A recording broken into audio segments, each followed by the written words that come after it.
All right, good morning and welcome to a panel of utility commissioners and staff of the Public Utilities Regulatory Authority, or PURA, held today, Wednesday, August 10th at 10 a.m. by remote teleconference. My name is Chairman Marissa Gillette, and I'm joined virtually today by my colleagues, the Vice Chairman Jack Bukowski and Commissioner Michael Karen. We have a regular calendar and a consent calendar in front of us today, so we will turn first to our regular calendar. We have one item on today's regular calendar, which is docket number 220613, the application of the Connecticut Water Company for approval of the issuance of up to $25 million of unsecured notes. This morning, we have authority staff Rita Skuris, who will present the decision for the panel's consideration. Good morning, Ms. Skuris. Good morning, Chairman Gillette. It's Rita Skuris with the one of our units. I'm with Finance, and just wanted to review this application for the Commission and give you some pointers of why I believe it should be approved. The Connecticut Water Company applied to our authority for approval of long-term financing by application received on June 17th of this year, pursuant to 1643 of the Connecticut General Statutes and 16-146 and 16-43-1 of the Regulations of Connecticut State Agencies.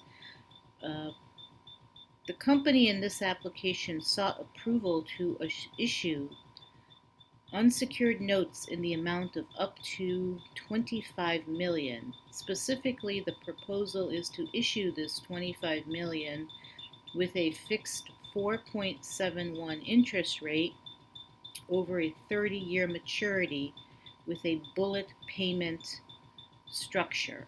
And that means that for the first 29 years, they will pay interest only, and then at the 30th year, they will pay the interest and the principal.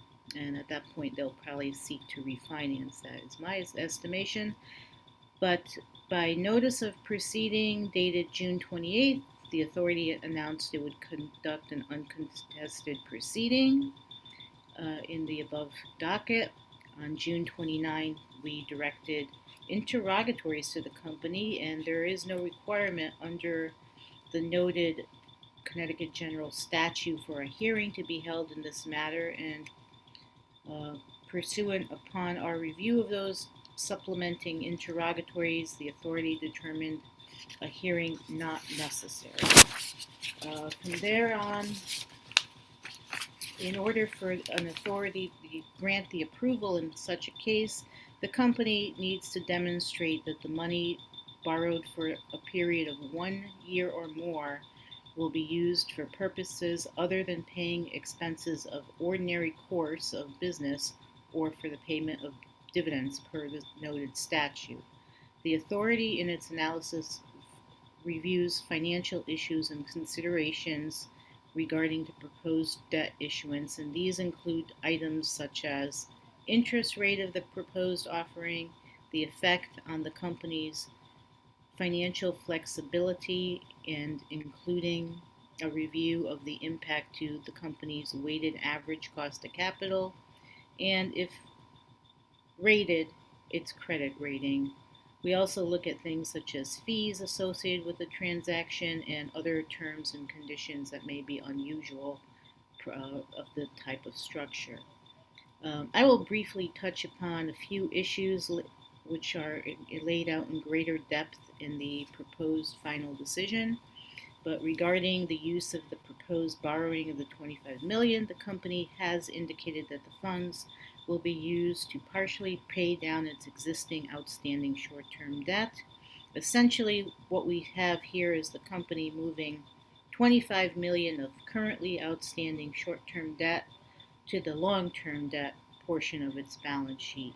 The authority finds this proposal reasonable as the company has previously borrowed these funds in a short-term nature to finance what we typically call long-lived capital construction projects, and these short-term borrowings must eventually be paid down by year-end, subject to short-term line of credit agreements and the concept that short-term debt has to be only on the books for a year or less.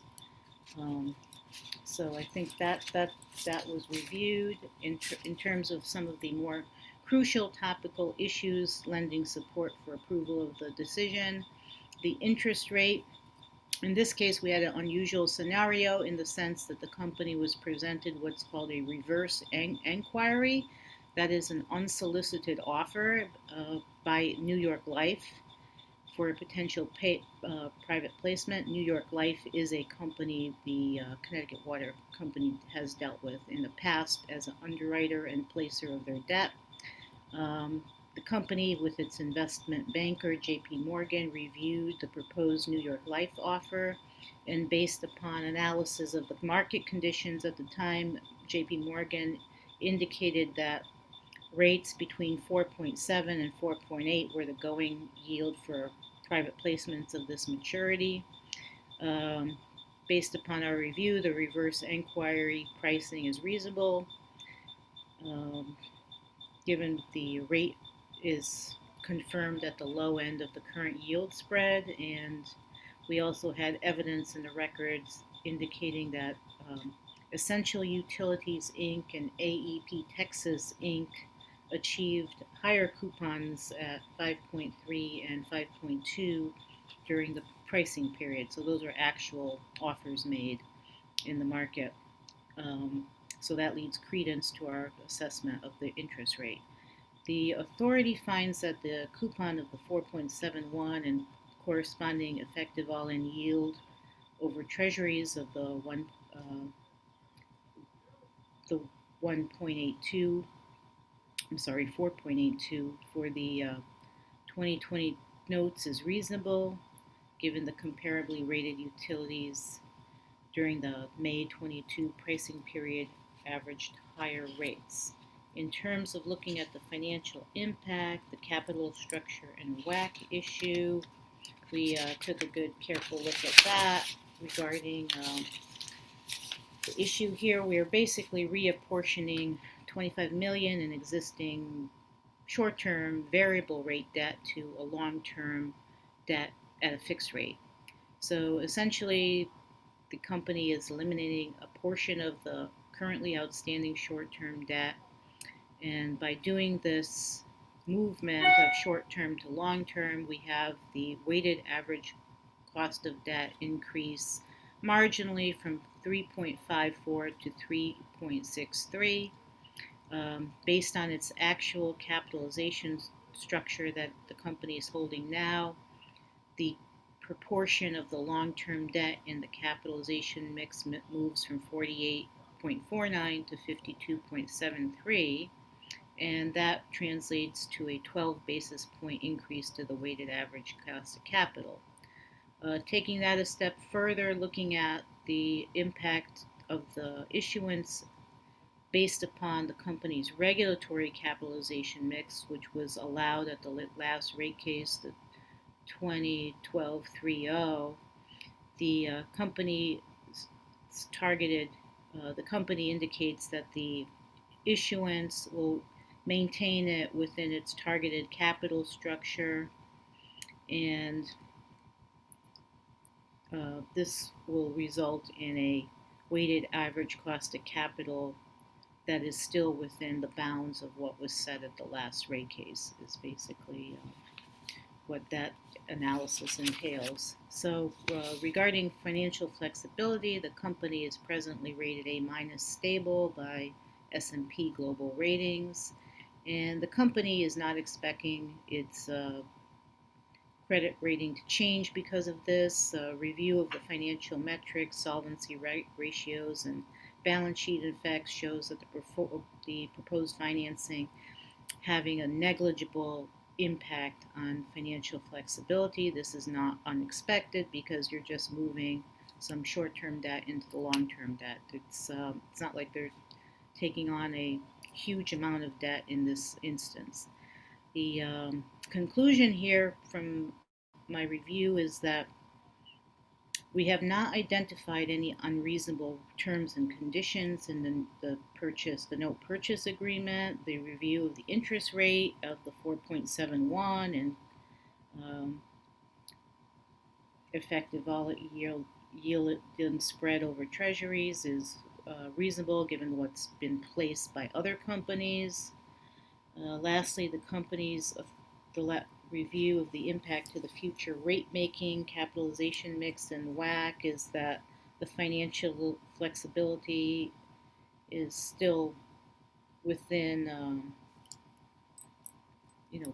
acceptable bounds. There's no change that would trigger any rating impact, and the marginal increase to the WAC does happen, but it remains within the allowed WAC that was granted at the last rate case.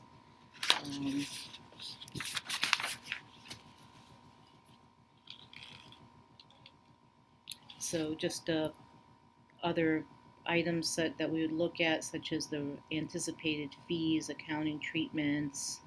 Those are provided in greater detail in the application, and there are orders that the company will need to respond to with that.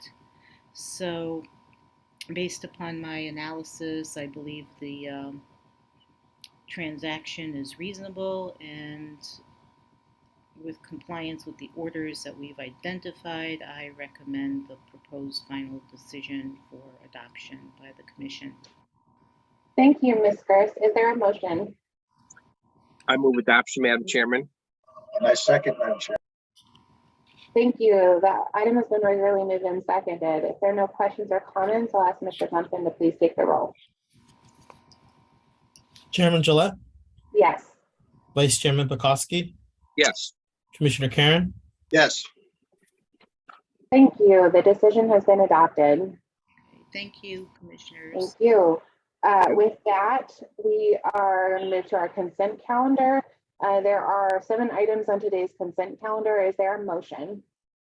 Madam Chairman, I move adoption of today's consent calendar items 1 through 7. I second it, Madam Chairman. Thank you. The consent calendar has been regularly moved and seconded. Mr. Bumpum, please take the roll. Chairman Gillette, Yes. Vice Chairman Pekoski, Yes. Commissioner Karen, Yes. Thank you. The consent calendar has been adopted in full. With that, we have reached the end of today's regular meeting agenda. We will adjourn and we will reconvene next Wednesday, August 17th at 10 a.m. by remote teleconference for the next regular meeting of PURA. Thank you and have a great day.